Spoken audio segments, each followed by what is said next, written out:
There are somebody, one lama, female lama, she said there are three very, push people's buttons in the West.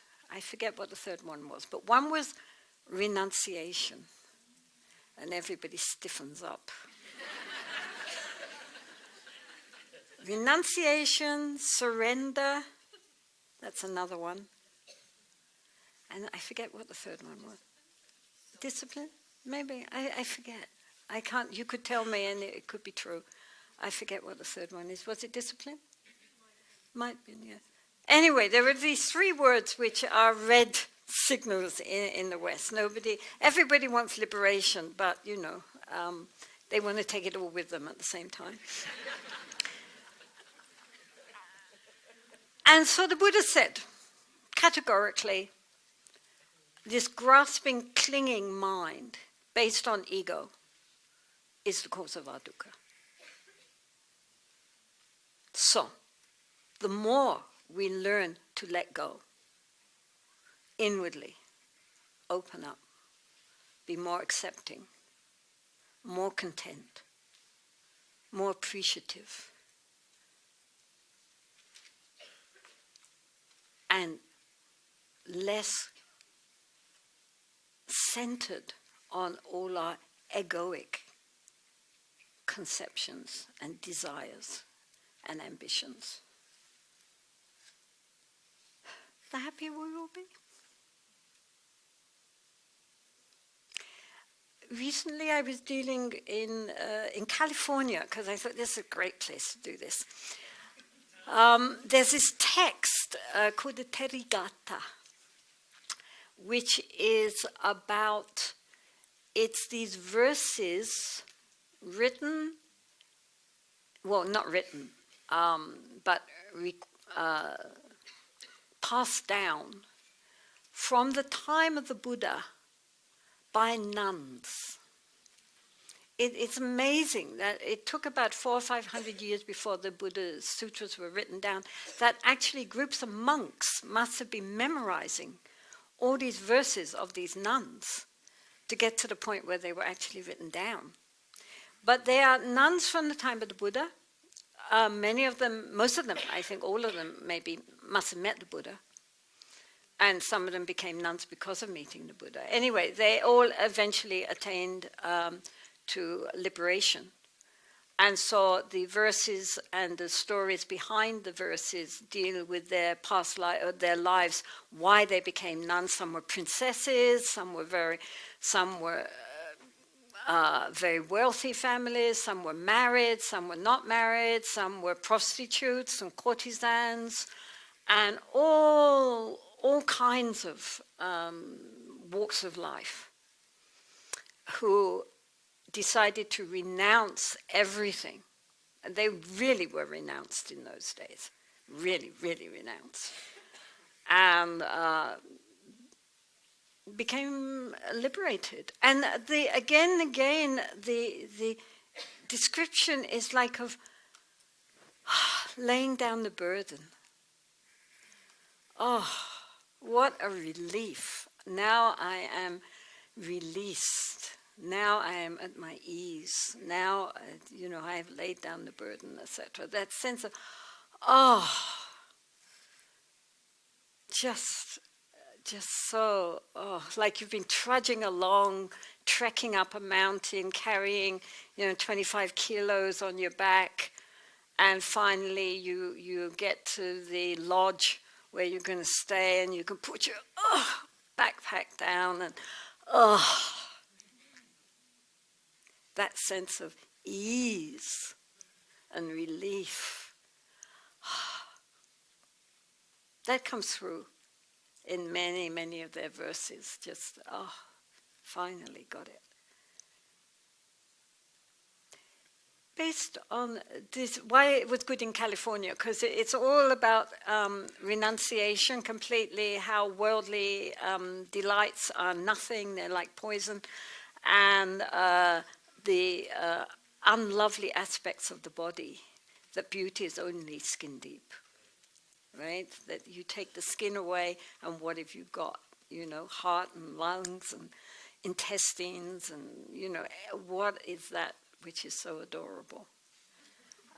In one of the verses, this young man is trying to seduce this nun who is very beautiful, and he keeps on at her how beautiful she is and how beautiful her eyes are. They're like doves, and they're like this, and they're like that, and what beautiful eyes. And so she takes her eye out and gives it to him.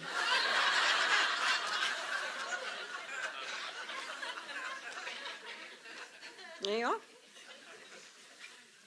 So it's pretty heavy stuff. But I thought good for California.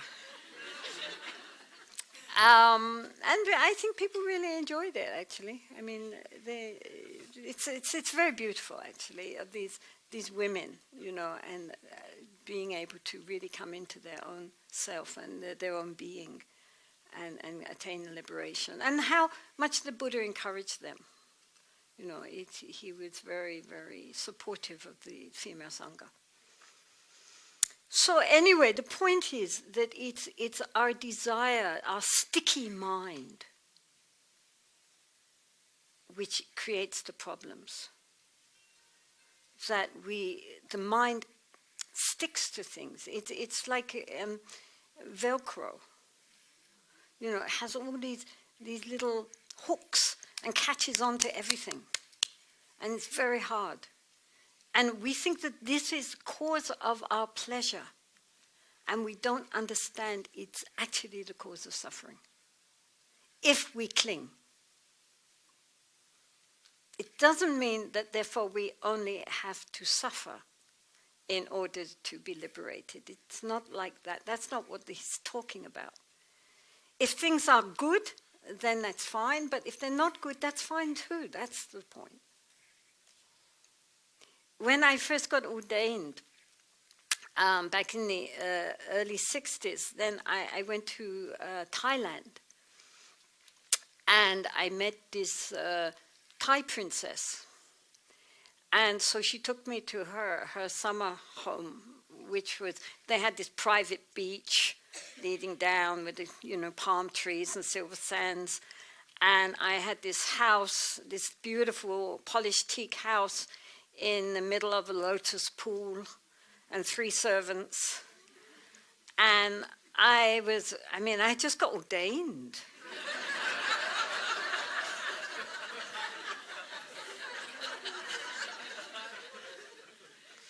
So I said to the princess, I don't feel comfortable about this. And she said,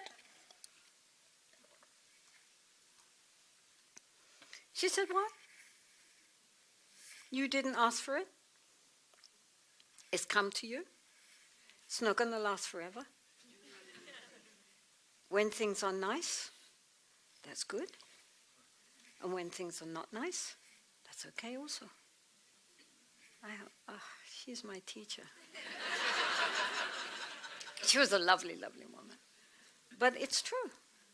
So, I mean, the Buddha was invited for banquets, the most delicious food they could give, and he went for the banquet. But also, when there were no banquets, he wandered around the street getting scraps from the householders. All the same. Didn't worry him. So that kind of mind, which I call a Teflon mind, a Teflon mind, a non-stick mind,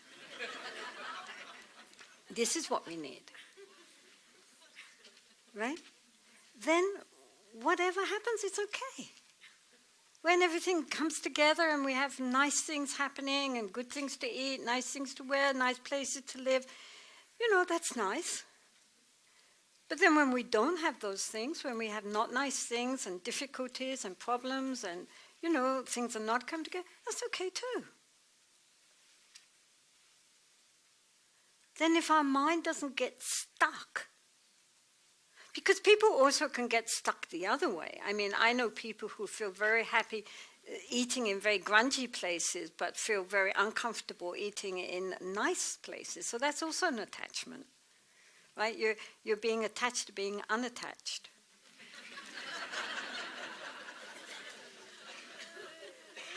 So what we need is to have a mind which doesn't get stuck anywhere. And that whatever happens, you know, it's okay. So if we get what we want, that's nice. But if we don't get what we want, that's okay too. No problem. The problem is not whether we get or we don't get, but how open we are to the situations as they come. It's this grasping mind that wants things the way I want them. Everybody has to agree with me, and things have to go how I want them, and I have to get what I want. The more we get into that kind of mindset, the more we suffer. Whereas if we're open to whatever is happening and arising and leaving, recognizing everything is impermanent, nothing lasts forever, including ourselves, then there's no problem. We are the problem. We blame other people. We blame outer circumstances. But the good news is that we are the problem. Because we cannot change others. But we can change ourselves. And so the whole path is about waking up from the dream of our ignorance and grasping mind. So when the Buddha said that there is no self, there is no Atman, he didn't mean that we don't exist at all, otherwise who will be liberated? But we tend to identify with all the wrong things.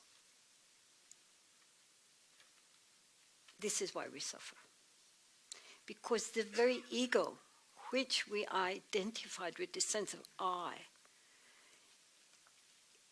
when we look for it,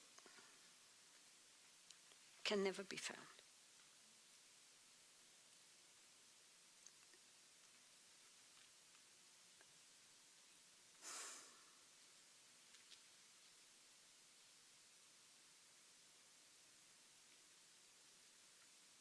It's like peeling the skins of an onion.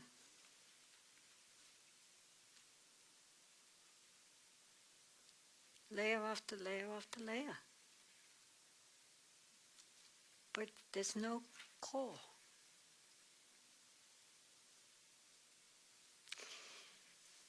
In the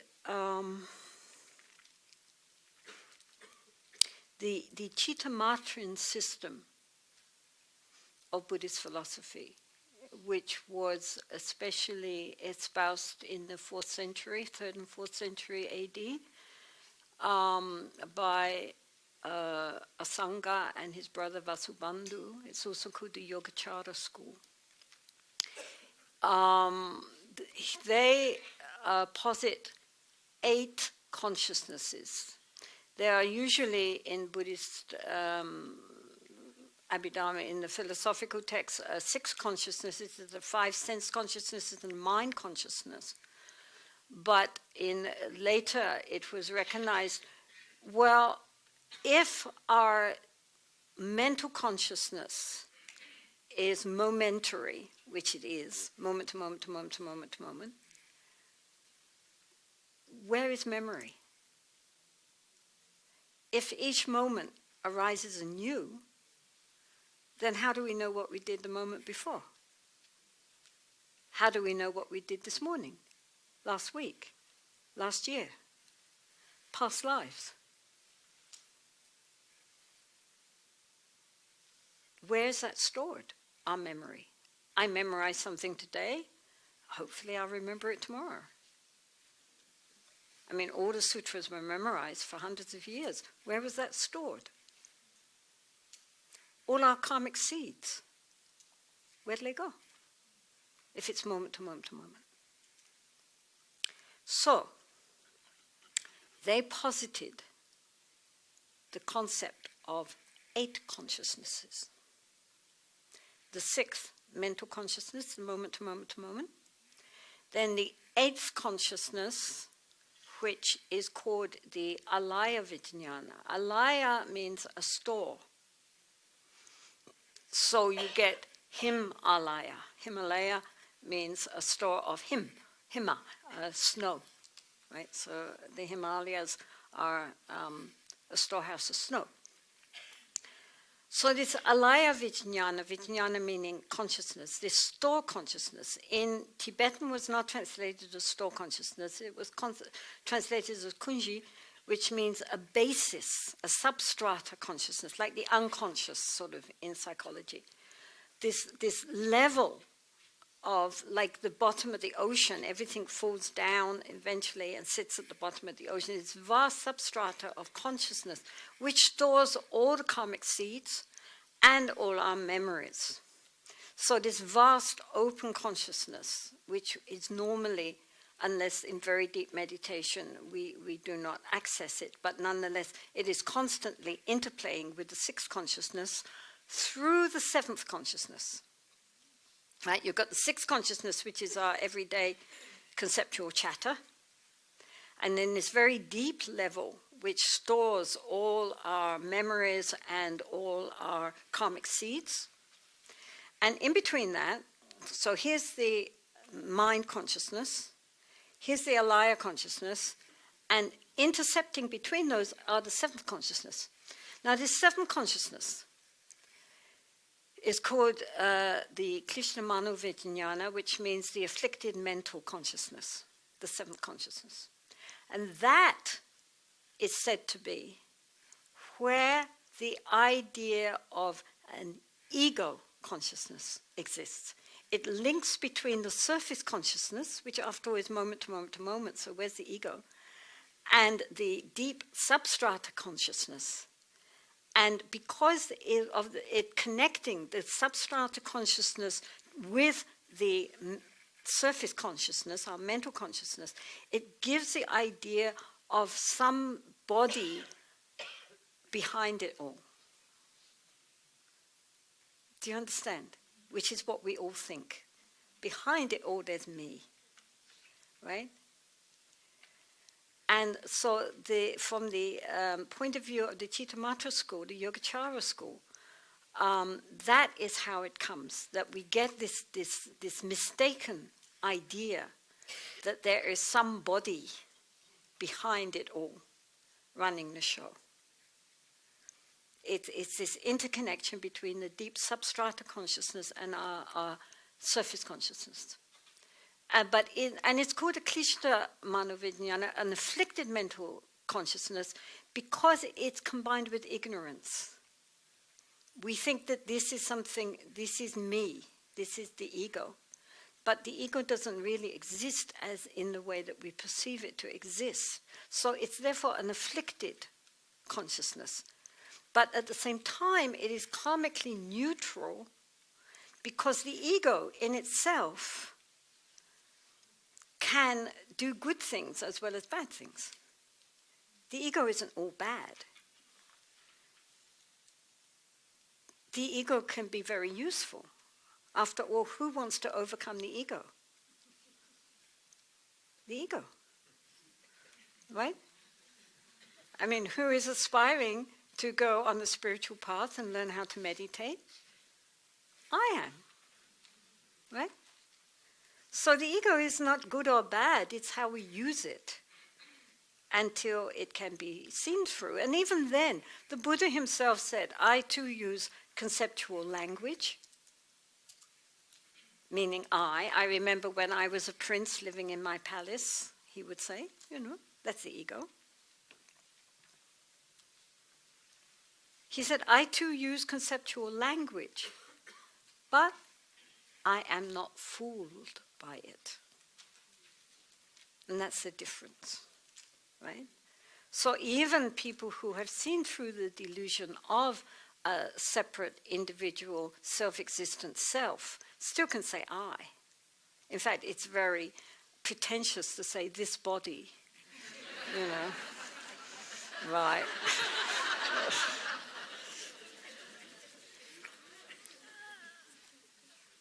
And the Buddha said I all the time, but he knew what he meant by that.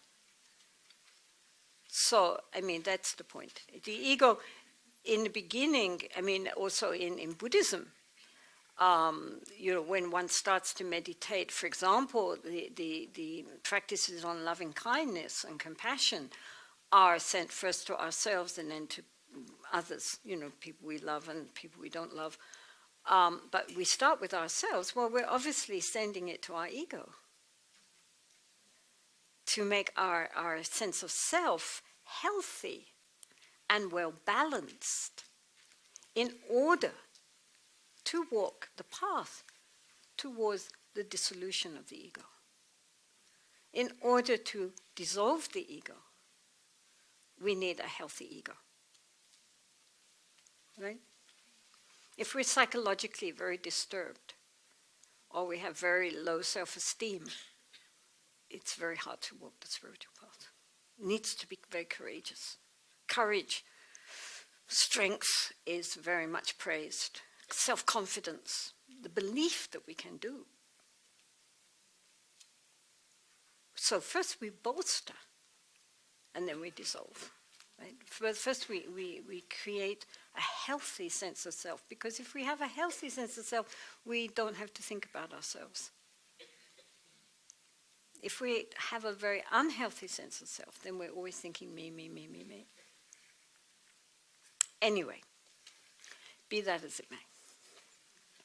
So this, the underlying cause of our suffering is our grasping mind, which is based on our ignorance about our true nature.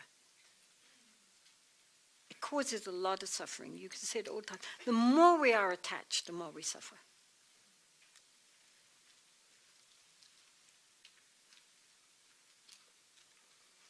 Non-attachment does not mean not loving, not caring.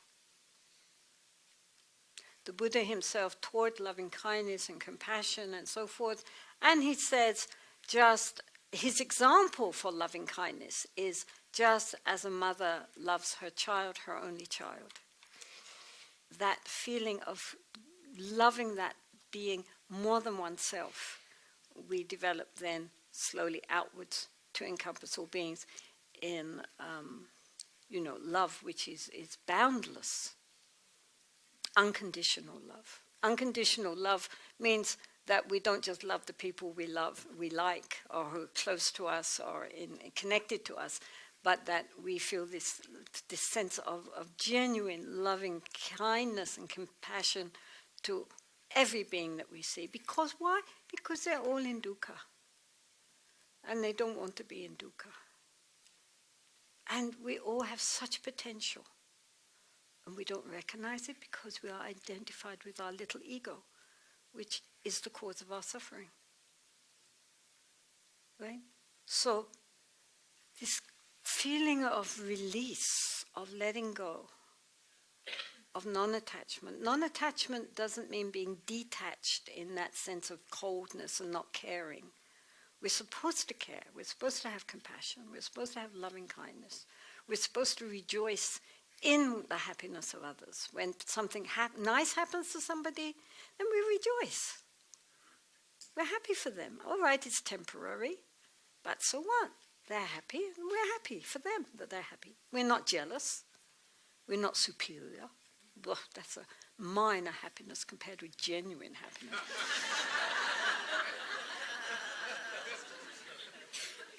It's not like that. It's not like that. But it's not a clinging. It's not a Velcro emotion. It's not this, it really is an open, spacious love, which allows and accepts.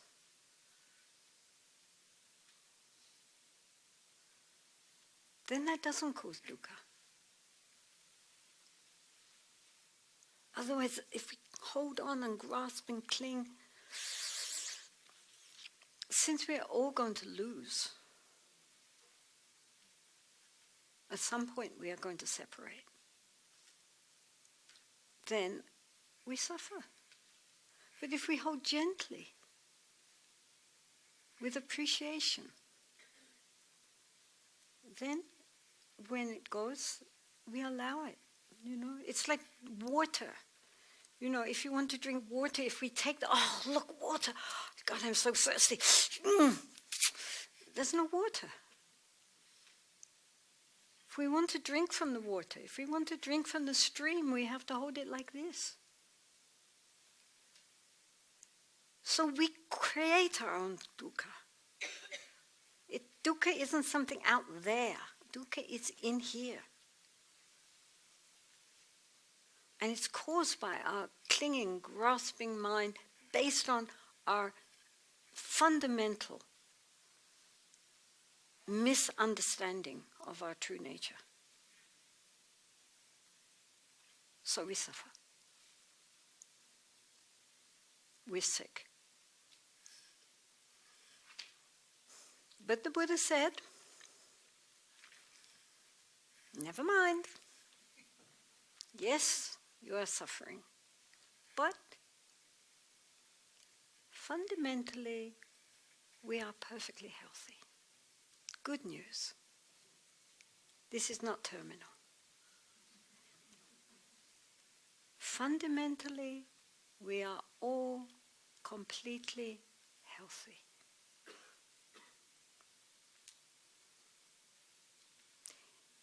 This health has many different names in different schools of Buddhism. One which you all know, of course, is nirvana. Nirvana is the flip side of samsara. It's not a place out there. It's a state of liberation of the mind to recognizing our true nature. The Buddha called it the deathless, the unborn, the unconditioned.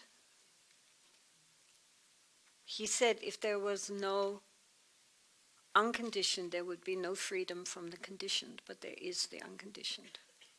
There is the deathless state. There is nirvana. In the Mahayana schools, that was called also Buddha nature.